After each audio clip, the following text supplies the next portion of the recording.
Kwa hiyo siku ile tulizungumza kuhusu mapinduzi 7 na niliongelea 6 tu. Kuna moja niliacha. Ambao sasa nadhani tulishawahi kuizungumza, lakini nitapitia haraka ili niweze kufika kwenye lengo langu.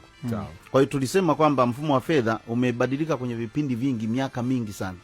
Na tukasema kwamba tulianzia kwenye mfumo wa kubadilishana vitu kwa vitu, barter trade, karibia miaka 3000 iliyopita kabla ya Kristo.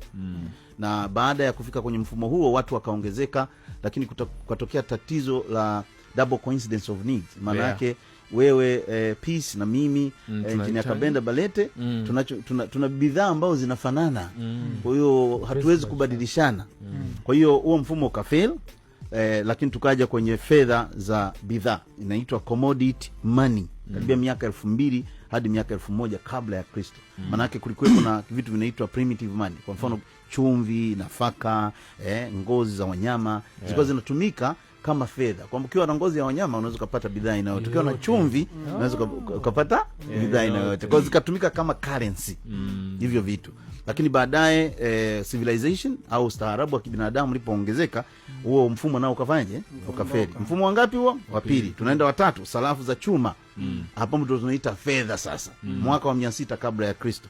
Huu ni mfumo ambao ulikuwa unatumia dhahabu au silver, fedha, shaba. Sasa hivi vyuma kidogo vilikuwa vinaweza vikatengenezeka katika pisi ndogo ndogo. Vipisi vidogo vidogo. Kwa hiyo watu walikuwa, ukiwa na dhahabu unaweza kupata fedha yoyote. Ukiwa na silver ambao ni fedha ambao ndio ilikuwa kuja kuwa adopted huku sasa ambao tunaelekea. Huo mfumo ulifeli baada ya kuwa kwamba watu wanataka kufanya biashara, merchants. Unakuta mtu ana masarafu mengi, yanakuwa ni mazito. Kwa hiyo huwezi kutembea nayo. Kwa hiyo huo mfumo nao ukafanyaje? Ukafeli. Tukaenda kwenye mfumo wa 4 unaitwa fedha za makaratasi. Sasa fedha za makaratasi ni extension au ni mwendelezo kutoka kwenye sarafu.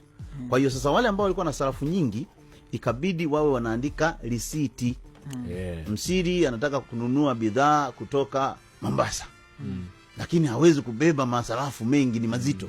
Anachokifanya anapeleka yale masarafu kwenye deposit sehemu za serikali. Anaandika risiti kwamba bwana wewe Msiri hapa umeweka dhahabu za thamani kiasi fulani na ziko kadhaa, unapewa kirisiti. Kwa kile kirisiti ndio kilikuwa kinatumika kufanya biashara. Kwa ukirudi wewe tushabadilishana bidhaa, unarudi na ile risiti kwenye zile sehemu za unachukua idadi ya dhahabu ambayo umeuziwa. Kwa hiyo mfumo pia ukaboreshwa, ukaanzishwa mfumo mwingine unaitwa gold standard. Gold standard, mfumo wa 5. Gold standard ni mfumo ambao umeanza mwanzoni mwa karne ya 19. Sasa hapa ulikuwa unaitwa the redeemable gold to money. Maana yake unatengenezwa hela, lakini ile hela unaweza ukaridimu na nini? Na dhahabu. Kwamba una shilingi 50,000 lakini unaahidiwa kwamba hii 50,000 una dhahabu inayoendana na nini? Na 50,000 benki. Kwa hiyo mnafanya biashara, lakini mwisho wa siku unajua kabisa hii hela inawakilisha kitu tangible, kitu kinachoshikika, kitu chenye thamani kama dhahabu.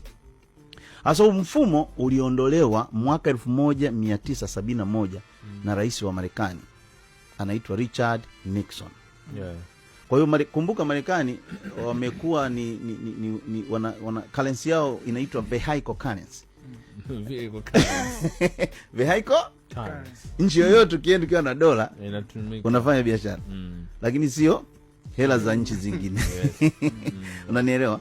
Kwa hiyo Nixon akasema hii mambo ya kuwa una hela afu tunakuahidi dhahabu, hii hamna bwana. Tuwe tuna print karatasi tu. Huo ni mfumo wangapi? Wa 6. Tuwe tuna print karatasi, tunazipa uhalali kwamba hii ni fedha halali. Hatukuahidi chochote, hatukuahidi dhahabu kwamba tumekuwekea dhahabu. Una milioni 7, una milioni 5 ya kwako. Ni ndo hizo. Karatasi ndo hiyo. Karatasi ndo hiyo. Huo mfumo umeendelea mpaka leo, unaitwa fiat currency. Fiat currency. Huo ni mfumo ambao uko mpaka leo. Lakini sasa mwaka 2009 kuna mfumo mwingine ukazaliwa. Mimi naelezea the 7 revolution of money. Sawa? Mapinduzi 7 ya nini? Ya fedha. Mwaka 2009 ukaanzishwa mfumo mwingine unaitwa digital currency au crypto currency. na mtaalamu mmoja anaitwa Satoshi Nakamoto, hatujui kama ni mtu au kikundi cha watu alijiita tu, akaandika pepa moja kwenye wanaita cryptography mailing. Kwa wataalamu wanafahamu kwamba unapoandika pepa kama mtaalamu, kuna watu unachukua submit hiyo pepa waisome na waipitishe. Sasa kulikuwepo na pepa mailing ya mambo ya cryptography ambao ni mfumo wa udhibiti wa usalama. Aliandika hiyo pepa inaitwa Bitcoin Peer to Peer Electronic Cash System. Bitcoin Peer to Peer Electronic Cash System. Na ni declare interest tu kwamba nimekuwa nikisoma mambo haya kwa muda wa miaka 7 iliyopita. Huu mfumo wa 7 cryptocurrency. Lakini cryptocurrency huyu Satoshi alianzisha mfumo ambao watu wengi wanadhani kwamba ni hela. Lakini Satoshi alianzisha kitu kinaitwa Peer to Peer Electronic Cash System. Alianzisha mfumo mpya wa malipo wa kuhamishana fedha mtu kwa mtu bila mtu wa kati au central authority au mamlaka ya kati. Kama sasa hivi ambavyo benki A benki C mkihamishana hela, au wewe uko benki nyingine, msili uko benki nyingine, mkihamishana hela lazima hiyo hela iwe recorded kule kwa yule service provider, kwa bosi central bank. Na kuna hela ukihamisha unaitwa utoe maelezo, hii vipi? Sio, unaelewa? Sasa huyu bwana akasema kwa nini tuwe tunahamisha hela yangu alafu sasa leo mengi hela yangu hela yangu. Kwa hiyo akaanzisha mfumo wa malipo, sio hela, na huo mfumo unatumiwa na hela yake inaitwa Bitcoin.